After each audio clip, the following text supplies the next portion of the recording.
ونستعينه ونستغفره ونعوذ بالله من شرور أنفسنا ومن سيئات أعمالنا من يهده الله فلا مضل له ومن يضلل فلا هادي له وأشهد أن لا إله إلا الله وحده لا شريك له وأشهد أن محمدا عبده ورسوله صلى الله عليه وعلى آله وأصحابه أجمعين أما بعد.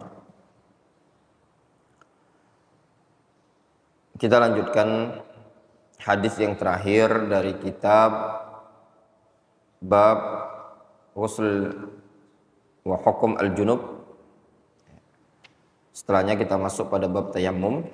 Kita baca hadis yang terakhir dari bab ini. Wa an Abi Hurairah radhiyallahu anhu qala Rasulullah sallallahu alaihi wasallam. Dari Abu Hurairah radhiyallahu anhu, Rasulullah sallallahu alaihi wasallam beliau bersabda, "Inna tahta kulli sya'ratin janabatan faghsilu asy-sya'r." Sesungguhnya di bawah setiap rambut tersebut ada janabah. Faghsilu asy-sya'r. Maka basuhlah rambut tadi. Wa anqu al-bashar. Dan bersihkan kulit. Rawahu Abu Daud wa Tirmidzi wa dha'afah. Hadis ini riwayat Abu Daud dan Tirmidzi namun didhaifkan oleh mereka. Wali Ahmad an Aisyah nahwuhu wa fihi rawin majhul. Takhrijul hadis.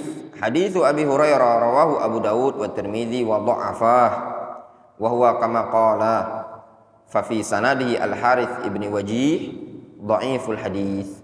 Dalam sanadnya ada perawi yang bernama Al-Harits ibn Wajih, dia dhaiful hadis.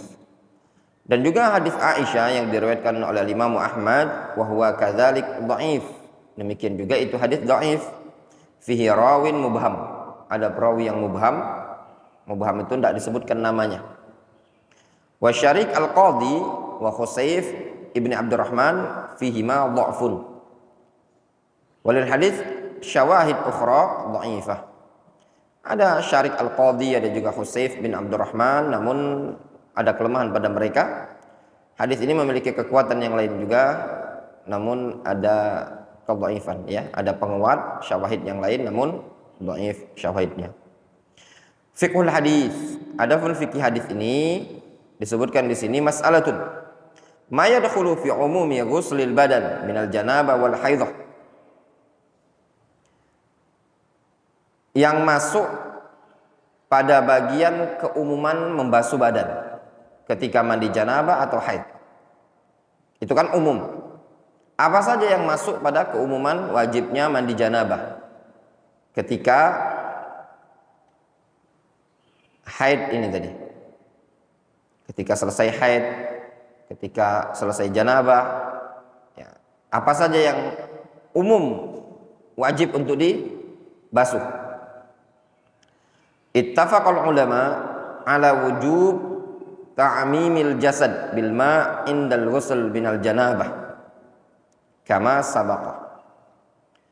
Para ulama sepakat akan kewajiban meratakan jasad dengan air, meratakan badan dengan air tadi. Indal ghusl minal janabah, ketika mandi janabah. Para ulama sepakat diratakan. Wa fi qaulihi, disebutkan dalam hadis, inna tahta kulli sya'ratin janabah. Sesungguhnya pada setiap sya'rah, setiap rambut itu ada janabah. Isyaratun ila annal janabah fi jami'il badan. Ini ada isyarat bahwasanya janabah itu pada seluruh badan. Mencakup rambut, mencakup kulit. Was-sahih min aqwali ahli ilmi, dan pendapat yang sahih dari pendapat para ulama annal madmadha wal istinsyaq wajibani fil ghusl. Nah, ini antum perhatikan ya, ikhwan. Pendapat yang sahih dari pendapat para ulama, kumur-kumur dan istinsyaq adalah wajib ketika mandi janabah. Makanya ketika antum mandi janabah, antum harus kumur-kumur dan istinsyaq juga. Wa huwa mazhabul Hanafiyah wal Hanabilah. Ini adalah mazhabnya Hanafiyah dan Hanabilah. Li'annal wajib fil ghusl, dikarenakan kewajiban pada mandi, yaitu mandi janabah, isti'abu jami'il badan, meratakan seluruh bagian badan. Fayadkhulu fi hadzal isti'ab al-madmadha wal istinsyaq, sehingga masuk pada seluruh isti'ab ini tadi, kumur-kumur dan istinsyaq. Was-sahih alladzi alaihi aktsaru ahli ilmi, dan pendapat yang sahih yaitu pendapat mayoritas para ulama, anna batin asy-sya'ri yadkhulu fi hadzal ta'mim. Pendapat yang sahih dari pendapat para ulama adalah batin asy-sya'r, bagian dalam rambut, masuk pada keumuman hadis ini tadi. Masuk pada keumuman ta'mim, meratakan seluruh badan. Fa'alaihi yajibu ghuslu dhahiri asy-sya'ri wa batinihi. Maka atas dasar ini tadi, kewajiban ta'mim jami'il badan, jami'il jasad, maka wajib membasuh seluruh rambut baik luar ataupun dalam. Sawa'un kana sya'ru madhfuran au mustarsilan, baik rambutnya madhfur, dikuncir, ataupun mustarsilan, terurai. Fala yakfi fil ghusli minal janabah awil haidha ghuslu dhahiri sya'r.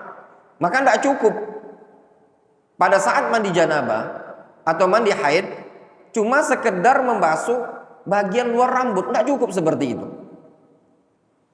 Wa mimma yadullu alaihi hadis Ummi Salamah anna Nabiyya sallallahu alaihi wasallam qala laha.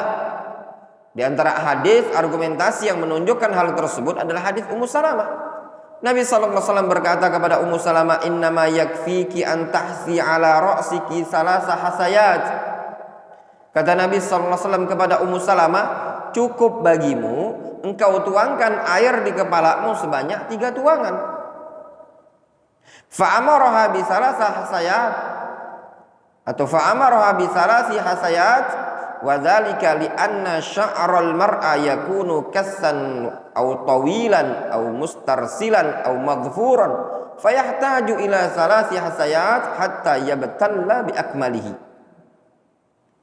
Yang demikian itu dikarenakan rambut seorang wanita dia kesan tebal, atau rambut panjang atau terurai atau madhfur, dikuncir, itu semua butuh kepada 3 guyuran, 3 siraman. Supaya apa? Supaya basah secara kesempurnaan. Nabi SAW memerintahkan kepada Ummu Salamah untuk mengguyur sebanyak 3 kali. Kenapa diperintahkan untuk mengguyur sebanyak 3 kali? Karena rambut wanita itu tebal, supaya merata. Makanya Nabi SAW memerintahkan untuk mengguyur sebanyak 3 kali. Sehingga ada isyarat dalam hadis Ummu Salamah tersebut bahwasannya mandi janabah tadi harus wajib membasahi seluruh rambut. Kemudian juga hadis Abi Hurairah, inna tahta kulli sya'ratin janabah. Hadis Abu Hurairah yang menyebutkan sesungguhnya setiap di bawah helai rambut tersebut ada janabah. Yufhamu minhu anna jami'al badan qad waqa'at fihi janabah. Difahami dari hadis tersebut bahwasanya seluruh badan dihukumi padanya janabah. Wa annal janabah turfa bil ghusl. Janabah itu terangkat kalau dengan mandi. Fajibu ayyughassal jami'ul badan, sehingga seluruh badan itu wajib untuk dibasuh. Bima fihi dhahirus sya'r wa batinuhu, mencakup yang zahir rambut ataupun yang dalam bagian rambut. Wa minal adillah ma rawahu Muslimin an Asma radhiyallahu anha sa'alat an-nabiy sallallahu alaihi wasallam 'anil ghusli minal haid. Dan di antara argumentasi akan hal tersebut adalah hadis yang diriwayatkan oleh Imam Muslim dari Asma radhiyallahu anha, bahwasanya beliau bertanya kepada Nabi sallallahu alaihi wasallam tentang mandi dari haid. Faqala laha, Nabi sallallahu alaihi wasallam berkata kepada Asma, summa tasubbu ala ra'siha fatadlukuhu dalkan syadidan, kemudian engkau tuangkan pada kepalamu lalu engkau gosok-gosok ya dengan gosokan yang kuat, hatta tablugha syu'una ra'siha, sampai itu engkau gosok-gosoknya tadi sampai ke seluruh rambut ya, seluruh kepala. Ai hatta tablugh al-bashara tahta sya'ar, maknanya sampai mencapai kulit yang ada di bawah rambut. Wa hadzal dalku syadid li ajli ayyabtalla sya'ru bi akmalihi. Ini gosok-gosokan, kucek-kucek itu ya di rambut kepala dengan kuat supaya apa? Supaya basahnya merata gitu. Jelas? Zaman dulu ya ikhwan, mandi di zaman dahulu airnya tidak banyak, dikit, tidak sebanyak antum sekarang ini tadi, sehingga butuh ekstra, butuh kuat untuk gosok-gosok di bagian kepala. Wa kana an-nabiyyu sallallahu alaihi wasallam yudkhilu asabi'ahu fi usul sya'ar, dan juga Nabi SAW beliau memasukkan jari jemarinya pada pangkal rambut.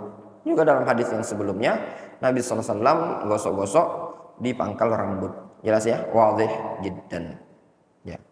Ini selesai keterangan yang kita baca pada bab mandi janabah ya. Insya Allah mungkin besok pagi kita masuk kepada bab tayammum dan seterusnya ya.